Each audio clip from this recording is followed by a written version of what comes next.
हाँ, हमने previous lecture में स्टडी किया था कि आपके पास सॉलिड्स क्या होते हैं, क्रिस्टलाइन सॉलिड्स क्या हैं। उसमें एक टर्म हमने यूज़ की थी स्पेस लैटिस की। स्पेस लैटिस में हमने पढ़ा था कि आपके पास काफ़ी सारे यूनिट सेल को मिलाने से एक अरेंजमेंट आती है जिसे हम स्पेस लैटिस कहते हैं, जो हम 3 डायमेंशनल एक्सिस में स्टडी करते हैं अलॉन्ग एक्स वाई जी एक्सिस। उसमें हमारे पास बहुत अच्छी एक पिक्चराइजेशन आई थी जो आप देख भी सकते हैं अपनी बुक पे। तो उसमें हमने कहा था पूरे स्ट्रक्चर को पढ़ना बड़ा डिफ़िकल्ट काम है। अगर हम उसमें से कोई एक पार्ट निकाल के स्टडी करें तो हमारे लिए बहुत आसानी होती है। और जिस चीज़ को हम स्टडी करते हैं उस शेप को हम यूनिट सेल कहते हैं। अगर हम एक यूनिट सेल के बारे में सारी इंफॉर्मेशन, सारे स्टडी एंगल्स के लिहाज से, साइड के लिहाज से, उसकी जो अरेंजमेंट है उनको स्टडी कर लें तो हमें ओवरऑल पूरी पैकिंग के बारे में पता चल जाता है कि पूरा मॉलिक्यूल किस तरह से अरेंज है। ठीक, तो अब हम देखते हैं कि यूनिट सेल होता क्या है। The group of lattice point repeated again and again is called unit cell. वो पॉइंट्स जो बार बार रिपीट हो रहे होते हैं, बार बार वही रेपिटेशन आ रही होती है, वही एटम की अरेंजमेंट बार बार नज़र आती है, उस चीज़ को हम, उस पैटर्न को हम कहते हैं यूनिट सेल। ठीक, तो अगर हम देखें तो यूनिट सेल बेसिकली क्या करता है, the whole lattice can be generated by translation और stacking of this unit cell. अगर हम पूरे मॉलिक्यूल या पूरे लैटिस, पूरे स्ट्रक्चर के बारे में पढ़ना चाहते हैं तो उसके लिए हम एक छोटे से यूनिट सेल को स्टडी कर लें तो हम पूरी की इन्फॉर्मेशन बता सकते हैं। तो यूनिट सेल बेसिकली क्या है, एक 3 डायमेंशनल ग्रुप है लैटिस पॉइंट्स का। We generate the whole lattice, lattice मतलब पूरे क्रिस्टल स्ट्रक्चर को बना सकते हैं बाय ट्रांसलेशन और स्टैकिंग। ठीक, स्टैकिंग मतलब उन्हें बार बार इस क्यूबिकल स्ट्रक्चर को अगर बार बार जोड़ा जाए, एक के ऊपर एक क्यूब स्ट्रक्चर सेम साइज का बार बार रख लिया जाए तो एक बहुत बल्कि बहुत बड़ा सा मॉलिक्यूल बन जाएगा, बहुत बड़ा सा स्ट्रक्चर हमारे पास आ जाएगा। तो उसे हम कह देते हैं it is a 3 dimensional structure या होल लैटिस कह देते हैं। तो ये बनता किससे, छोटे छोटे यूनिट सेल को आपस में ज्वाइन करने से या स्टैक करने से। उसके बाद आपके पास आते हैं types of unit cell. Unit cells की बेसिकली 4 टाइप्स हैं। ये आपको इसलिए याद करना बहुत ज़रूरी है क्योंकि आगे आपने पढ़ना है क्रिस्टल सिस्टम। तो उसमें आपको जब तक ये यूनिट सेल्स की टाइप्स का पता नहीं होगा तो आप उसको स्टडी पूरी तरह नहीं कर सकते और ब्रेविस लैटिस को स्टडी नहीं कर सकते। तो यूनिट सेल की जो टाइप्स हैं वो हैं सिंपल यूनिट सेल, जिसको अक्सर जगह प्रिमिटिव यूनिट सेल के नाम से भी जाना जाता है। फिर है face centre unit cell, end face centre unit cell और बॉडी सेंटर्ड यूनिट सेल। ठीक, तो ये जो आपके पास डेफिनेशंस हैं सारी, ये बेसिकली आपको शो कर रही हैं कि आपके पास यूनिट सेल कितनी तरह के आपके सामने हैं।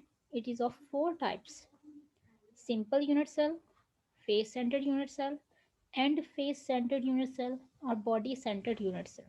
अब इनकी डेफिनेशन देखते हैं। अगर आपके पास फॉर एग्जांपल हम एक क्यूब की एग्जांपल ले लें, क्यूब का आपको पता है हर साइज, हर लेंथ, एंगल बराबर है, हर एंगल 90 का है। अगर ये क्यूब आपके सामने है तो आपको यहाँ पे डॉट्स नज़र आ रहे हैं कुछ। ठीक, अगर हम बात करते हैं कि वो चीज़ सिंपल यूनिट सेल में है तो उसका डेफिनेशन क्या है, ऐसा सेल जिसमें आपके पास हर कॉर्नर पे एक एक एटम मौजूद हो, हर उसके एज पे, हर कॉर्नर पे एक एक एटम मौजूद हो। जब पार्टिकल अरेंज हो रहे हैं एक एक एटम मस्ट यहाँ पे हो पार्टिकल, उस स्ट्रक्चर को हम कहते हैं simple unit cell.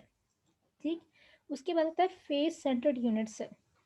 Face centred unit cell क्या होता है, जब आपके पास पार्टिकल्स की अरेंजमेंट ऐसी हो कि वो एजिस कॉर्नर पे तो मौजूद हैं ही, उसके अलावा हर फेस पे उसके पास एक पार्टिकल मौजूद हो, उसे कहते हैं फेस सेंटर्ड। उसके बाद आता है end face centred unit cell. End का मतलब है सिर्फ पार्टिकल्स कॉर्नर्स के अलावा टॉप पे और बॉटम फेस पे मौजूद हो, इसे कहते हैं एंड फेस सेंटर्ड। देन आता है body centred unit cell. Body centred, centred का मतलब दरमियान में, पूरे स्ट्रक्चर के दरमियान में एक एटम लाजमी मौजूद हो, कॉर्नर्स पे तो होने ही है। इस टाइप के स्ट्रक्चर को हम कहते हैं बॉडी सेंटर्ड यूनिट सेल।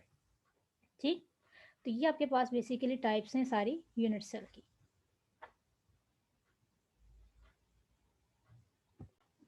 और अच्छी तरीके से समझने के लिए हम इसको 3D में देखते हैं कि आपका पहला स्ट्रक्चर है सिंपल क्यूबिक स्ट्रक्चर। तो आपको नज़र आ रहा है इस पिक्चर में बॉल स्टिक मॉडल के साथ शो किया गया है एक्सिस के साथ, और आपको यहाँ पे ब्लू कलर का पार्ट नज़र आ रहा है जो हर कोने पे मौजूद है, हर कॉर्नर्स पे पार्टिकल मौजूद हैं। तो अगर इस तरह का स्ट्रक्चर होता है उसे हम कहते हैं सिंपल क्यूब या प्रिमिटिव। ठीक, तो अभी आप इसका रोटेशन देखोगे, ये 3D में रोटेट कर रहा है। आप देखो हर कॉर्नर पे आपको एक एक पार्टिकल नज़र आ रहा है कि पार्टिकल वहाँ पे मौजूद है। This is called simple cubic structure. आप हर एज पे हर एंगल से भी देख लेंगे तो आपकी साइड्स आपके एंगल्स बराबर होंगे। सारी साइड सिंपल क्यूबिक में अगर हम सिर्फ क्यूब स्ट्रक्चर को देख रहे हैं तो आपकी तीनों साइड्स जो हैं इक्वल एक दूसरे के होंगे और एंगल्स 90 के होंगे। ठीक, उसके बाद आपके पास स्ट्रक्चर आता है बॉडी सेंटर्ड। आप साइड्स और एंगल पे मत जाओ, आप देखो बॉडी सेंटर मीन बॉडी के अंदर एक पूरा पार्टिकल मौजूद है।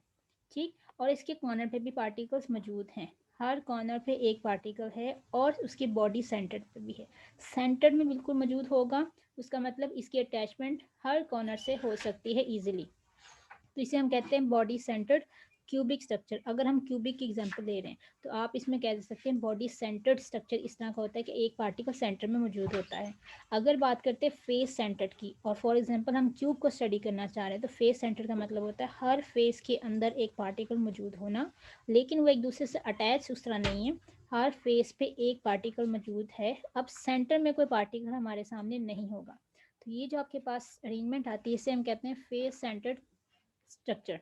ठीक, और अगर ये क्यूबिक में है तो फेस सेंटर्ड क्यूबिक स्ट्रक्चर कहते हैं इसे।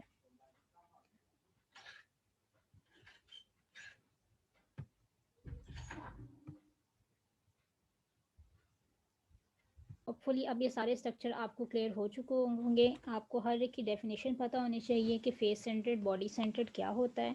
अगर वो हम क्यूबिक स्ट्रक्चर में एग्जांपल लेते हैं तो हर एक के साथ क्यूबिक का वर्ड ऐड करेंगे। अगर आप जनरली बता रहे हैं तो जस्ट आप लिखोगे simple simple unit cell, face centred unit cell end face centred body centred unit cell. और अगर एग्जांपल क्यूबिक में ले रहे हैं तो सिंपल क्यूबिक कह देंगे, फेस सेंटर्ड क्यूबिक कह देंगे। सिर्फ इनके नामों के अंदर ही इनकी डेफिनेशन है। अगर आपको नाम एग्जैक्ट याद हो जाते हैं तो डेफिनेशन याद करना बहुत ईजी हो जाएगा।